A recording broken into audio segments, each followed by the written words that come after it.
नमस्कार मित्रांनो, स्वागत आहे माझ्या ALD चॅनलवर। एखादं घर फक्त दगड विटाचं नसतं, ते असतं साठवलेल्या आठवणीचा एक जिवंत कोपरा। कोकणातल्या मातृछाया घराच्या ओसरीवर बसलेली 70 वर्षाचे रामराव आज आपल्याच घरात परके झाले होते। 50 वर्षाच्या जमिनीला घाम फुटला, तिथे आज एक अनामिक शांतता पसरली होती। निरोप घ्यायचा होता त्या मातीचा, त्या तुळशीचा आणि सावलीसारख्या सोबत असणाऱ्या विठ्ठलाचा। कारण शहरातल्या काचेच्या इमारती आज एका बापाला साथ घालत होत्या, पण पैशाच्या त्या झगमगाटात नात्याची ऊब शिल्लक होती का? कोकणातल्या त्या छोट्याशा वेळणेश्वर गावाच्या टोकाला असलेल्या रामरावाच्या घराचे नाव होते मातृछाया। हे घर म्हणजे केवळ दगडा विटाचे बांधकाम नव्हते, तर ते 3 पिढ्यांच्या सुखदुःखांचे साक्षीदार होते। घराच्या समोर अथांग पसरलेला लाल मातीचं अंगण आणि त्यात वर्षानुवर्षे डुलणारे तुळशीचे वृंदावन। रामराव आता 70च्या उंबरठ्यावर होते। पहाटे 5ला उठून अंगणात फेरफटका मारणे आणि देवासमोर समई लावणे हा त्यांचा नित्यक्रम। पण त्या नित्यक्रमात त्यांच्यासोबत सावलीसारखा असायचा, तो म्हणजे विठ्ठल। विठ्ठल हा रामरावाच्या घरी आला होता तेव्हा तो जेमतेम 15 वर्षाचा होता। आज त्याचेही केस पांढरे झाले होते, पण रामरावाची सेवा करण्यात त्याला कधीच थकवा जाणवला नव्हता। एके दिवशी दुपारच्या वेळी रामराव ओसरीवर पडवीत बसले होते। पावसाळ्याचे दिवस होते। घराच्या कोलावरून टपटप पडणाऱ्या थेंबांचा आवाज एखाद्या संगीतासारखा वाटत होता। विठ्ठलाने वाफाळलेला चहाचा कप रामरावाच्या हातात दिला। साहेब, काय विचार करताय? आज फार शांत बसलायत, विठ्ठलाने काळजीने विचारले। रामराव लांबवर पसरलेल्या माड पोफळीच्या बागेकडे बघत म्हणाले, विठ्ठला, हे घर, ही झाडं, ही माती, या सगळ्यांनी मला खूप काही दिलं रे। पण आता कधी कधी वाटतं, हे सगळं कोणासाठी? समीर तर मुंबईला स्थिरावला, त्याला आता या घराच्या कोलांची गळती आणि मातीचा वास आठवतही नसेल। विठ्ठल मृदू आवाजात म्हणाला, असं नका म्हणू साहेब, समीर बाबांना तुमची काळजी आहे। ते दरवेळी फोनवर तुमचीच चौकशी करतात। तेवढ्यात हॉलमधला जुना फोन खणखणला। विठ्ठलाने फोन उचलला आणि आनंदाने ओरडला, साहेब, समीर बाबांचाच फोन आहे। रामरावाच्या चेहऱ्यावर अचानक प्रकाशाची एक लकीर उमटली। त्यांनी थरथरत्या हाताने फोन घेतला। हॅलो समीर, कसा आहेस रे बाळा? सून कशी आहे? नातू कसा आहे? रामरावाच्या आवाजातली आतुरता ओसडून वाहत होती। समीर पलीकडून म्हणाला, बाबा, मी ठीक आहे, पण मला तुमची काळजी वाटते। मागच्या आठवड्यात तुम्हाला चक्कर आली होती, हे विठ्ठलाने मला सांगितलं नाही, पण गावातील एकाने सांगितलं। बाबा, आता खूप झालं, मी पुण्यात एक नवीन BHK फ्लॅट घेतलाय। तिथे तुमच्यासाठी सगळी सोय केलीये। जवळच मोठे हॉस्पिटल आहे, फिरायला बाग आहे। पुढच्या रविवारी मी गाडी घेऊन येतोय तुम्हाला न्यायला। रामरावाच्या घशात कोरड पडली, पण समीर, हे घर, ही बाग, ही सगळी झाडं, विठ्ठलासारखी माझी मुलं आहेत रे, यांना सोडून मी कसं येणार? समीर थोडा चिडून म्हणाला, बाबा, तुम्ही नेहमीच हेच सांगता, पण तिथं काही झालं तर पाणी द्यायलाही कोणी नसतं। मी विठ्ठलाला त्याचे सगळे पैसे देऊन निरोप द्यायला सांगितलंय। तोही आता त्याच्या गावी जाईल, तुम्ही फक्त तयारी करा। रामरावांनी फोन ठेवला। त्यांच्या डोळ्यातून पाणी वाहू लागले। ज्या विठ्ठलाने आपली अर्धी हयात या घरासाठी दिली, त्याला केवळ पैसे देऊन निरोप द्या असं म्हणणं समीरसाठी सोपं होतं, पण रामरावाच्या काळजाची तुकडे होत होती। विठ्ठल कोपऱ्यात उभा राहून सगळं ऐकत होता। त्याचेही डोळे भरून आले होते। त्यांनी पुढे येऊन रामरावांचे पाय धरले आणि म्हणाला, साहेब रडू नका, समीर बाबा बरोबर बोलतायत. तुमचं वय झालंय तिथे तुमची चांगली काळजी घेतली जाईल. माझ्या काळजी पोटी तुम्ही मुलाचा शब्द मोडू नका. मी राहीन आपल्या जुन्या घरी जाऊन. रामरावांनी विठ्ठलाला उठवून छातीशी कवटाळले. विठ्ठला, तू नौकर नाहीस रे, माझा धाकटा भाऊ आहेस. तुला निरोप द्यायची ताकद माझ्यात नाही. पुढचे 2 दिवस रामराव घराच्या कानाकोपऱ्यातून हात फिरवत होते.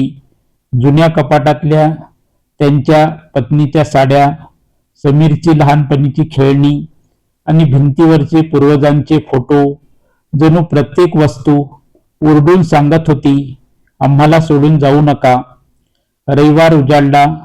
समीरची मोठी पांढरी गाडी अंगणात येऊन उभी राहिली. समीरने घाईघाईने रामरावांचे सामान गाडीत भरले. विठ्ठल दारात उभा राहून हे सगळं पाहत होता. रामराव गाडीत बसले, पण त्यांची नजर मात्र त्या कोलारू घराच्या दरवाजावर खेळली होती. गाडी सुरू झाली. धूळ उडवत गाडी वळणावरून गायब झाली. पण रामरावाच्या कानात अजूनही त्या घराचा श्वास आणि विठ्ठलाने मारलेली हाक घुमत होती.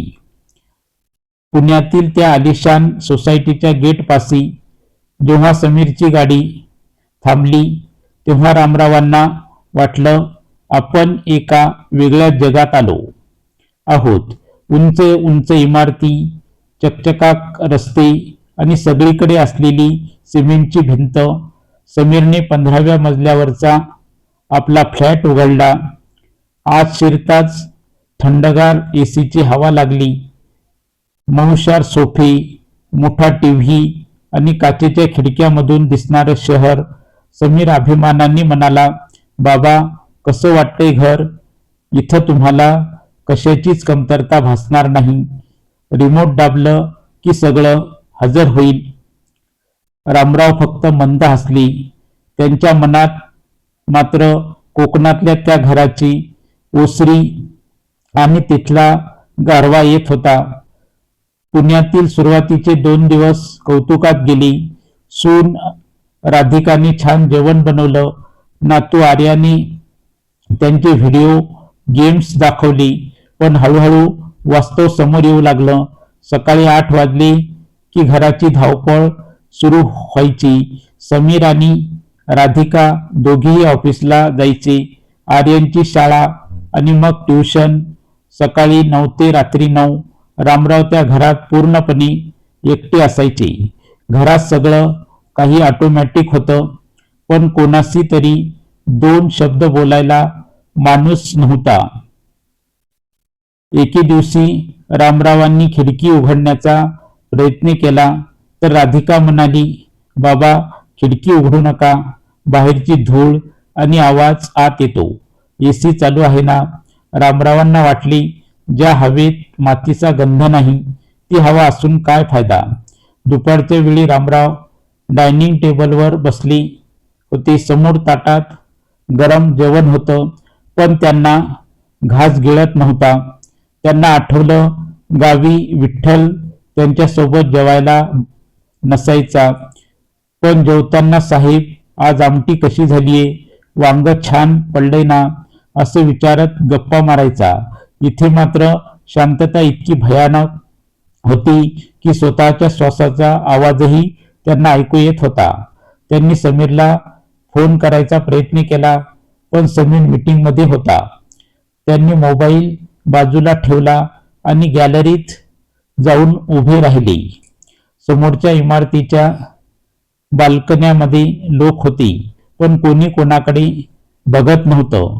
प्रत्येकाच्या हातात एक छोटा पडदा मोबाईल होता आणि त्यातच त्यांचं जग सामावलेलं होतं. एक लहान घटनेने पाणावलेले डोळे. एके दिवशी दुपारी सोसायटीतली बेल वाजली. रामरावांनी दरवाजा उघडला. समोर एक डिलिव्हरी देणारा मुलगा उभा होता. तो घामाने थबथबला होता. रामरावांना राहवलं नाही. त्यांनी त्याला विचारलं, बाळा पाणी पिणार का? तो मुलगा थबकला. त्याने आश्चर्याने पाहिलं आणि म्हणाला, हो आजोबा, खूप तहान लागलीये. रामरावांनी त्याला पाणी दिलं आणि 2 मिनिटं बसवून त्याची चौकशी केली. तो मुलगा जाताना म्हणाला, आजोबा, या सोसायटीत मी रोज येतो, पण आजपर्यंत कोणाशी बोललो नव्हतो. तुम्ही विचारलं, खूप बरं वाटलं.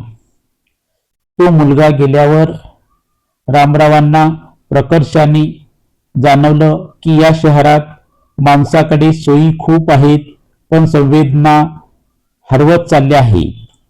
काही दिवसांनी रामरावांना अचानक ताप आला. रात्री समीर घरी आल्यावर त्याला समजलं. त्यांनी तातडीने फॅमिली डॉक्टरला बोलावली. डॉक्टरांनी तपासलं आणि म्हणाले, काही विशेष नाही, फक्त थोडे अशक्तपणा आहे आणि कदाचित मनावर दडपण आहे. समीरने राधिकाला सांगितलं, उद्यापासून बाबांसाठी एक फुल टाइम केअर टेकर लावून टाकू, म्हणजे त्यांना औषध द्यायला आणि सोबत करायला कोणीतरी असेल. मी त्याचे महिन्याचे 20 ते 25,000 देऊन टाकीन. रामरावांनी हे ऐकलं आणि त्यांच्या डोळ्यात पाणी आलं. त्यांना वाटलं, माझ्या मुलाला वाटतंय की नातं आणि सोबत ही पैशाने विकत घेता येते. त्याला हे समजत नाहीये की मला केअर टेकर नकोय, मला माझा मुलगा हवाय. त्या रात्री रामरावांना झोप लागली नाही. त्यांना विठ्ठलाचा तो शब्द आठवला, साहेबा, तिथं तुमची काळजी घेतली जाईल, पण मन रमेल का? पुण्यातल्या त्या फ्लॅटमध्ये रामरावांचा जीव गुदमरत होता. समीरने त्यांच्यासाठी एक केअरटेकर नेमला होता. एक तरुण मुलगा जो वेळेवर औषध द्यायचा, पण त्याचं लक्ष सतत स्वतःच्या मोबाईलमध्ये असायचं. रामरावांना वाटायचं, आपण एका सोन्याच्या पिंजऱ्यात बंदिस्त झालो आहोत. एके दिवशी दुपारी अचानक दारावरची बेल वाजली. केअरटेकरने दरवाजा उघडला तर समोर मळकट कपड्यातला, हातात एक पिशवी घेतलेला विठ्ठल उभा होता. साहेब कुठे आहेत? विठ्ठलाने विचारले. रामरावांनी विठ्ठलाचा आवाज ओळखला आणि ते धावतच हॉलमध्ये आले. विठ्ठलाला पाहताच त्यांच्या डोळ्यातून आनंद अश्रू वाहू लागले. विठ्ठला, तू इथे कसा? विठ्ठल खाली वाकून रामरावांच्या पाया पडला. साहेब, राहवलं नाही हो, तुमची खूप आठवण येत होती. गावाला त्या रिकाम्या घरात मन लागत नव्हतं, म्हणून विचार केला साहेबांना एकदा डोळे भरून बघून यावं. हे घ्या बागेतले ताजे हापूस आंबे आणि घरातील झाडांचा लिंब आणलंय. त्याच वेळी समीर ऑफिसमधून लवकर घरी आला. विठ्ठलाला त्या आलिशान सोफ्यावर बसलेला पाहून त्याला थोडं विचित्र वाटलं. त्याने विचारलं, विठ्ठल, तू इथे कसा? तुला तर तुझे सगळे पैसे देऊन निरोप दिला होता ना? विठ्ठल नम्रपणे म्हणाला, समीर बाबा, पैसे महत्वाचे नाहीत हो, साहेबांची सेवा करणं हे माझं कर्तव्य होतं. मला वाटलं साहेब खुश असतील. पण विठ्ठलाने रामरावांच्या चेहऱ्याकडे पाहिलं. ते चेहरा फिका पडला होता. समीर चिडून म्हणाला, आम्ही त्यांची खूप चांगली काळजी घेतोय. इथं डॉक्टर आहेत, औषधं आहेत, 24 तास माणूस आहे. तुला काय वाटतं, आम्ही काही कमी पडतोय का? विठ्ठलाने शांतपणे उत्तर दिलं, बाबा, तुम्ही औषधं देऊ शकता पण आधार नाही. तुम्ही सोयी देऊ शकता पण साथ नाही. साहेबांना तुमच्या पैशाची नाही तर तुमच्या 2 शब्दांची भूक आहे. समीरला विठ्ठलाचं बोलणं खूप लागलं. तो काहीतरी बोलणार इतक्यात रामराव पुढे आली. त्यांचा आवाज आज खंबीर होता. तुम्हाला जर ही गोष्ट आवडत असेल तर माझ्या चॅनलला लाईक करा, शेअर करा, सबस्क्राईब करा आणि शेवटपर्यंत कथा ऐका. समीर, बस आता. विठ्ठल जे बोलतोय ते 100% खरं आहे. तू मला इथे आणलंस कारण तुला वाटलं की मला सुखाची गरज आहे, पण तू सुखाची व्याख्या विसरलास. सुख म्हणजे चकचकाट टाइल्स आणि एसी नाही, सुख म्हणजे आपल्या माणसाच्या सावलीत जगणं असतं. रामराव पुढे म्हणाले, बाळा, तू तुझ्या कामात इतका व्यस्त आहेस की तुला माझ्या अस्तित्वाची फक्त जाणीव आहे, पण माझा सहवास तुला नकोय. विठ्ठल इथं पैशासाठी नाही तर ओढीनं आलाय. मी ठरवलंय, मी आजच विठ्ठल सोबत गावी परत जातोय. समीर थबकला. पण बाबा, लोक काय म्हणतील? मी तुमची काळजी घेऊ शकलो नाही असं होईल ना? रामराव हसले आणि म्हणाले, लोकांचा विचार करण्यापेक्षा स्वतःच्या वडिलांच्या मनाचा विचार कधी केलास का? तू तुझं कर्तव्य पैशात मोजलंस, पण नाती पैशात मोजता येत नाहीत. रामरावांनी आपलं सामान आवरलं. समीरला आपली चूक उमजली होती. त्याचे डोळे पाणावले होते. त्याने रामरावांचे हात धरले आणि म्हणाला, बाबा, मला माफ करा. मला वाटलं पैसा म्हणजे सगळं काही. मला थोडा वेळ द्या, मी स्वतःला बदलेन. रामराव प्रेमाने म्हणाले, समीर, तू बदलला आहेस, हेच माझ्यासाठी मोठं सुख आहे. पण माझं मन आता त्या मातीतच रमेल. तू महिन्यातून एकदा तरी नातवाला घेऊन गावी येत जा. तिथल्या अंगणात खेळताना त्याला जे सुख मिळेल ते या व्हिडिओ गेम मध्ये नाही. रामराव आणि विठ्ठल पुन्हा त्या कोकणातल्या मातृछाया घरात परतले. विठ्ठलाने पुन्हा एकदा अंगणात सडा टाकला. तुळशी समोर दिवा लावला. रामराव ओसरीवर आपल्या आराम खुर्चीत बसले. त्यांना आज शांत झोप लागणार होती. काही दिवसांनी समीरचा फोन आला, पण त्यावेळी तो घाईत नव्हता. त्यांनी अर्धा तास वडिलांशी गप्पा मारल्या आणि सांगितलं की बाबा, पुढच्या शनिवारी आम्ही सगळे गावी येतोय.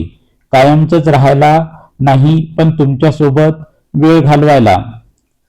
माणूस कितीही मोठा झाला आणि कितीही पैसा कमावला तरी आयुष्याच्या संध्याकाळी त्याला सावल्यांच्या उभेची म्हणजेच आपल्या माणसाच्या प्रेमाची गरज असते. रामराव गावी परतल्याला आता महिना उलटून गेला होता.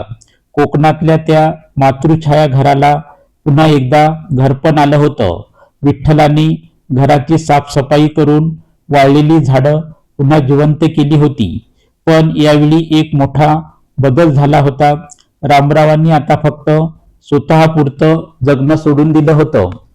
एके दिवशी सकाळी रामरावांनी विठ्ठलाला बोलावले.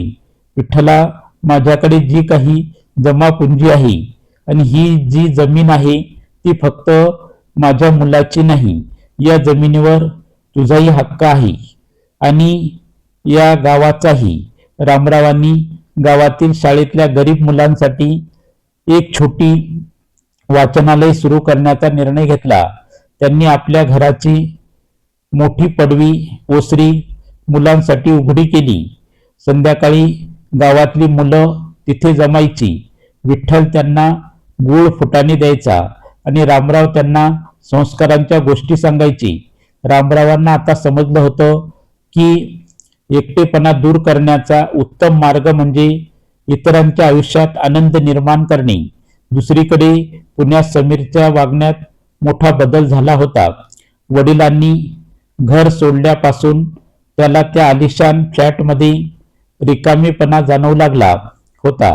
एके दिवशी ऑफिसमध्ये एका मोठ्या प्रोजेक्टची मीटिंग सुरू असताना त्याला रामरावाची आठवण झाली आणि त्याने विचार केला, मी एवढा पैसा कमावतोय, पण माझ्या वडिलांना 2 मिनिटं आनंद देऊ शकलो नाही, तर या यशाचं काय उपयोग?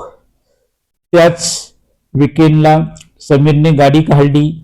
यावेळी त्याच्यासोबत त्याची पत्नी राधिका आणि मुलगा आर्यनही होती. ते कोणालाही न सांगता गुपचूप गावी पोहोचली. शनिवारची संध्याकाळ होती. रामराव अंगणात मुलांना गोष्ट सांगत होती. इतक्यात गेटपाशी गाडी थांबली. समीर, राधिका आणि आर्यन गाडीतून खाली उतरले. आर्यन धावतच जाऊन रामरावांना बिलगला, आजोबा, मला पण गोष्ट ऐकायची आहे. रामरावाच्या डोळ्यात आनंद अश्रू उभे राहिले. समीर पुढे आला आणि त्याने वडिलांच्या पायावर डोकं ठेवलं. बाबा, मला माफ करा. शहराच्या धावपळीत मी हे विसरलो होतो की घर हे भिंतीने नाही तर मोठ्यांच्या आशीर्वादाने चालतं. आता मी ठरवलंय, दर महिन्यातले 4 दिवस आम्ही येथेच तुमच्या सोबत घालवणार. समीरने विठ्ठलाचेही हात धरले. विठ्ठल काका, तुम्ही बाबाची जी साथ दिली ती मी मुलगा असूनही देऊ शकलो नाही. तुम्ही या घरांचा खांब आहात. त्या रात्री संपूर्ण कुटुंब अंगणात चांदण्याच्या प्रकाशात जेवायला बसलं. आर्यन मोबाईल बाजूला ठेवून विठ्ठल काकाकडून झाडांची नावे विचारत होता. राधिका चुलीवरच्या जेवणाचा आस्वाद घेत होती. रामरावांनी पाहिले की आज खऱ्या अर्थाने त्या घराचा आत्मा परत आला आहे. त्यांनी मनात विचार केला, पैसा माणसाला सुविधा देऊ शकतो, पण शांतता फक्त समाधान आणि नातीच देऊ शकतात. पुढच्या काही वर्षात रामरावांनी विठ्ठलाच्या मुलाला शहरात उच्च शिक्षणासाठी पाठवले आणि त्याचा संपूर्ण खर्च समीरने उचलला. समीरने शहरात राहूनही आपल्या वडिलांच्या मूल्यांची जपणूक केली. आज मातृछाया हे घर गावातल्या लोकांसाठी केवळ एक घर नव्हतं, तर ते माणुसकीचं मंदिर बनलं होतं, जिथे वृद्ध माणसांचा सन्मान व्हायचा आणि तरुण पिढीला संस्काराची शिदोरी मिळायची. कथेचा सारांश या कथेमधून आपल्याला असं सांगता येते की सुख आणि समाधान, भौतिक सुख तात्पुरती असतात, पण मानसिक समाधान हे प्रेमळ नात्यामध्येच असतं. कर्तव्य, आई वडिलांची सेवा करणे म्हणजे केवळ पैसे देणे नव्हे, तर त्यांना आपला वेळ देणे होय. ऋणानुबंध, आपल्या आयुष्यात मदत करणाऱ्याला व्यक्तीला विठ्ठलासारख्या कधीही विसरू नये.